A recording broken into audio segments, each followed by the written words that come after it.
Aisha Tyler, host Who's Live with everywhere. Weekday mornings on Bravo.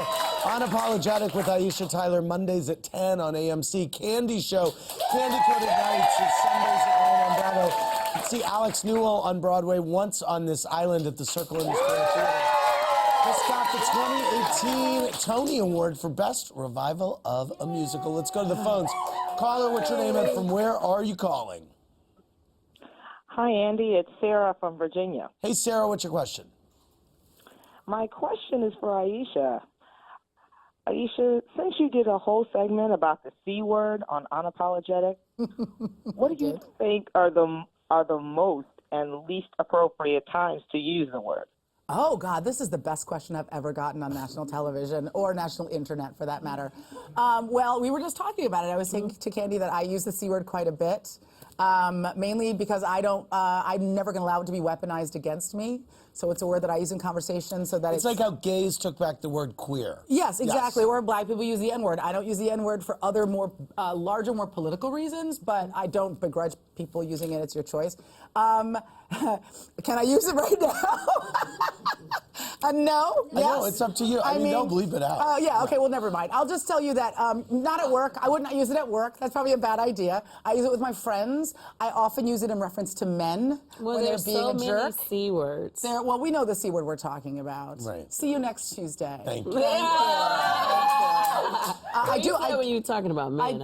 I do use the word in reference to men quite a bit, and sometimes I make a joke if I walked into someone or did something rude or bumped them. I'll call myself, oh God, I'm such a C word. I'll say that because I just feel like that's like the third rail of words when it comes to women specifically, and I'm never going to let a man or a woman come into my space and use a word that somehow like jolts me or makes me feel less than. So I just have completely taken all the air out of that word in my life. I like that. Yeah. Go back to the phones. Caller, what's your name and from where are you calling?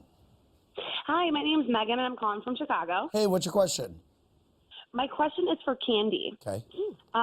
Candy, when was the last time you talked to Kim Zolciak, and what would you do if you saw her in Atlanta? Last time you talked to Kim was at the reunion? Yeah, the last time I talked to Kim was at the reunion, and if I saw her, I'm sure we'd just do the same thing, just keep walking like we didn't see each other. I feel like there's some drama.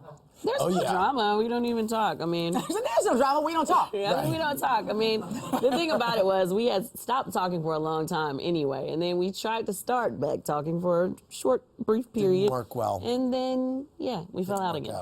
Back to the phones. Caller, what's your name and from where are you calling? Hi, it's Christine from Pennsylvania. Hey, Christine, what's your question?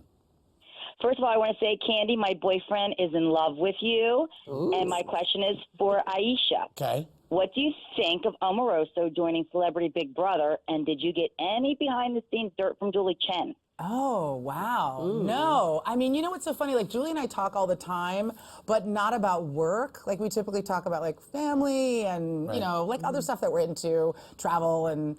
I don't know. Julie and I love her so much. So we never talk about work, weirdly enough. Good for Omarosa. That woman is a phoenix on a level 7 level. Would you have her on your show? Would I have her on Unapologetic?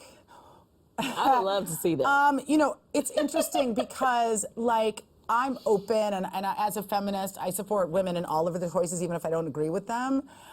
I find specifically with Omarosa, that my sense of her is that she tears other women down, and that's something I don't want to support on my show. I support women, and that means that I'll come out in favor of someone who does pornography because that's her body, that's her choice. I support you in your choices. What I don't support is women who are constantly tearing other women down to get up, to climb up, and so that would be the reason that I wouldn't have her on my show because she's a hater, and I think that she tries to undermine other people to get ahead, and I don't agree with that. Well put. Alex is a huge Atlanta Housewives fan. Do you have any questions for Candy? I'm so happy you asked. I am. But I don't have any questions. I just want to... You're fucking phenomenal. And as a singer, I've always looked up to you. But, that was my question. I'm so happy that she asked that question in Florida, and I'm so happy that you're following each other again, because that was a journey. It was a journey. Honey, it was a long journey. It was a long journey, and I didn't think we were going to come back from that Honey, journey. I didn't think you were going to come back. I didn't think I was. But, you know, honestly, you know what? It's so weird because last year I really wasn't trying to have drama with her. It was like everybody else kept bringing things up, they did, which continued the tension between she and I. So it's like, for me, I just didn't want it to just be about us anymore. Like, I'm sick of the drama or whatever's wrong with the group to be because of she and I. Yeah. Like, have your own issues with her. Don't make it because of me. Last call of the night. Caller, what's your name and from where are you calling? Hey, Andy. This is Justin from St. Louis. Go Cards. Go Cards. What's your question? Hey, Andy, I have to say I'm a huge fan. I've watched the show from the beginning. You're a true inspiration for me, millions of people out here. Candy, I love you too, but this question's for Aisha. Okay. Aisha, have you spoken to your ex-co-host, Sarah Gilbert, about the whole Roseanne scandal? And what do you think about the new spinoff plan without Roseanne? That's a really good question. And I feel like I can be open about this. I have been talking to Sarah quite a bit. We're really close. We talk very frequently. And mainly I've just reached out to her to support her because that was a really challenging thing. You know, such a big show that she essentially shepherded back onto the air, and it was a big success. And I was really rooting for her. I love Sarah. She's family to me. And that was such a blow, I think, to everybody involved. And, you know, it wasn't just about Roseanne. It was about, 250 people that lost their jobs because of one very racist tweet. I think that Sarah feels the way that I feel and the way that most people feel was that Roseanne should have been let go. That was the right thing to do, and the fact that ABC did it so decisively and quickly was exactly the right move. It sent a message: we won't tolerate bigotry or racism of any kind on this network, and so I really applaud the network for doing that. I remember right away thinking, God, why do they need Roseanne? Like, hopefully they can get it together. This is a hit and people love it. So I'm thrilled that the show is coming back. I'm thrilled for Sarah. She's one of the best people that I know, with a heart of gold all the way to the center. She deserves success, and the other people on that show deserve to work and keep making a great show. So I'm really happy that it's going forward, and I'm also equally happy that that ABC sent a very, very clear message that they won't tolerate bigotry, and I hope that we can do that across the nation. Before we end it, I gotta ask, I have to take advantage of the fact that Rachel Lindsay is here. First black bachelorette.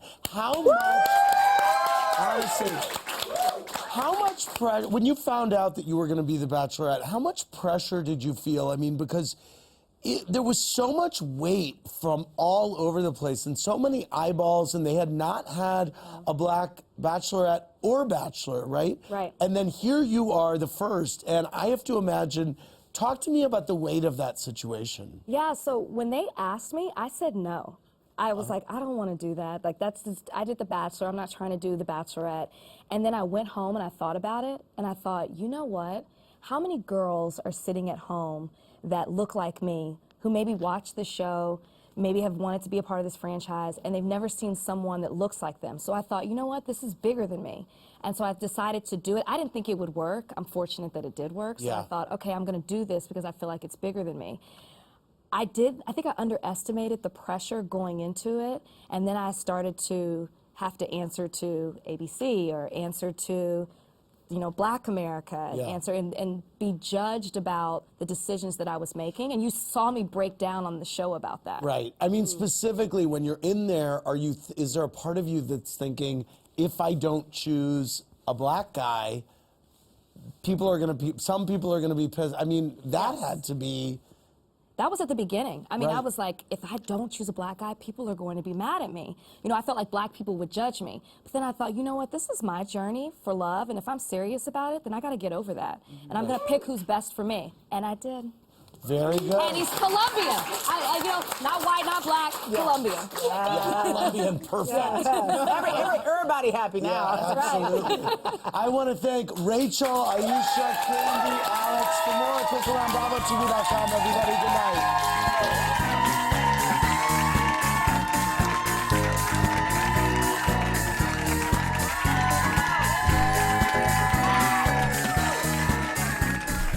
Thanks for watching. Watch more clips here and subscribe to our channel here. See ya.